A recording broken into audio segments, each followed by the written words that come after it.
ভগবান শ্রীকৃষ্ণের বিবাহ নিয়ে মানুষের নানান বিভ্রান্তি, নানান সন্দেহ এবং কটু কথা শুনতে পাওয়া যায়। সনাতন ধর্মের বাইরে যারা রয়েছে তারা তো নানান কথা বলে ভগবান কৃষ্ণের বিবাহ নিয়ে। আবার আমাদের সনাতন ধর্মের কিছু অনুসারীর মধ্যেও এই সন্দেহ বা কুকথা আমরা শুনতে পাই। তা বিষয়টা কি জানতে পুরো ভিডিওটা দেখুন। ভগবান যে মহান, সর্বশক্তিমান, কৃষ্ণ যে সর্বশক্তিমান মহান, তিনি নানানভাবে আমাদের সামনে তুলে ধরেছেন বা নিজেকে তিনি দেখিয়েছেন যে তিনি সর্বশক্তিমান বা মহান। কারণ তিনি শিশু অবস্থায় জন্মের কয়েকদিন পর তিনি পুতনাকে হত্যা করেছিলেন। ভগবান কৃষ্ণের তো জন্ম হয় না, ভগবানের কোনো জন্ম নেই, আসলে এটা লীলা করেছিলেন। লীলা মানে নাটক, তিনি জন্মের নাটক করেছিলেন ভক্তকে আনন্দ দেওয়ার জন্য, সেই সেন্সে। তো তিনি সেই জাগতিক জন্মের পর তিনি পুতনাকে হত্যা করেছিলেন, কালীয় নাগকে তিনি দমন করেছিলেন, তিনি গোবর্ধন পর্বতকে আঙুল দিয়ে তুলে ধরে রেখেছিলেন। এর মাধ্যমে তিনি দেখিয়েছেন যে তিনি মহান, তিনি সর্বশক্তিমান। আবার তিনি বিবাহের মাধ্যমেও দেখিয়েছেন যে মহান, সর্বশক্তিমান। নরকাসুর বলে এক অসুর ছিল, সেই অসুর কি করেছিলেন, সারা পৃথিবীর সমস্ত রাজাদের কন্যাদেরকে অপহরণ করে তিনি তার রাজদরবারে রেখে দিয়েছিলেন ভোগের বাসনার জন্য।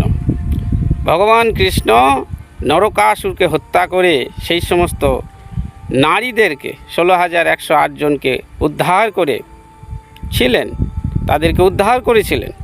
এবং সেই সমস্ত নারীরা মনে প্রাণে চেয়েছিলেন যে কৃষ্ণ যেন তাদের স্ত্রী রূপে গ্রহণ করে, কারণ সমাজ তাদেরকে কুকথা বলবে, কারণ তারা অসুরের দরবারে কয়েকদিন ছিল, তাই সমাজ তাদেরকে ভালো চোখে দেখবে না, সমাজ তাদেরকে নানান কথা বলবে। এই জন্য সেই সমস্ত নারীরা চেয়েছিল কৃষ্ণ যেন তাদেরকে স্ত্রী রূপে গ্রহণ করে। ভগবানের আর একটা নাম হলো ভাবগ্রাহী জনার্দন।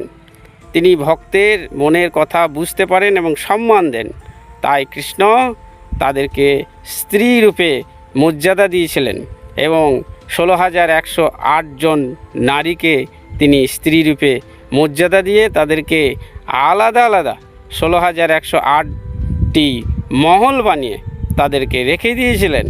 এবং কৃষ্ণ নিজেকে 16,108 জন বিস্তার করেছিলেন, অর্থাৎ এক কৃষ্ণ হয়ে গেছিলেন 16,108। এইভাবে ভগবান নিজেকে বিস্তার করেছিলেন। আমরা কি পারবো নিজেকে বিস্তার করতে? পারবো না। তাই ভগবান কৃষ্ণ তিনি যে মহান, তিনি যে সর্বশক্তিমান, তিনি বিবাহের মাধ্যমেও সেটা দেখিয়েছেন। পৃথিবীতে এমন কোনো ব্যক্তি কি আছে এখন, কোনো শিল্পপতি, কোনো ধনী ব্যক্তি যে একসাথে 16,108 জনকে বিবাহ করতে পারবে এবং তাদের ভরণ পোষণ দিতে পারবে, তাদেরকে আলাদা আলাদা মহলে রাখতে পারবে এবং নিজেকে এতজন বিস্তার করতে পারবে? আছে এমন কোনো ব্যক্তি, এমন কোনো শিল্পপতি? নেই। উত্তর হচ্ছে না।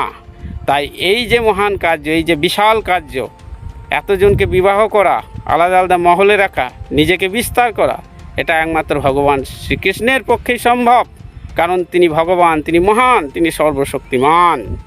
তাই তিনি যে সর্বশক্তিমান, তিনি যে মহান, সেটা তিনি তার বিবাহের মাধ্যমেও দেখিয়েছেন। অর্থাৎ ভগবান সব কিছু করতে পারেন, 16,108 জন কেন, তিনি কোটি কোটি বিবাহ করতে পারেন। তা এইভাবে তিনি দেখিয়েছেন। তিনি শিশু অবস্থায় যেমন রাক্ষসকে হত্যা করেছেন, বিভিন্ন অসুরকে দমন করেছেন, সেখানেও যেমন তিনি দেখিয়েছেন তিনি মহান, তিনি বিবাহ করেও দেখিয়েছেন যে তিনি মহান, তিনি সর্বশক্তিমান। তাই মানুষের নানান প্রশ্ন জল্পনা কল্পনা করলে হবে না, শাস্ত্র বুঝতে হবে। ভগবান যে মহান সেটা তিনি বিবাহ করেও দেখিয়েছেন। আমরা কি পারবো সেই কার্য করতে? না আমাদের সেই ক্ষমতা রয়েছে? আপনাদের কি মনে হয়? আপনাদের মন্তব্য কমেন্ট করে জানান। হরে কৃষ্ণ।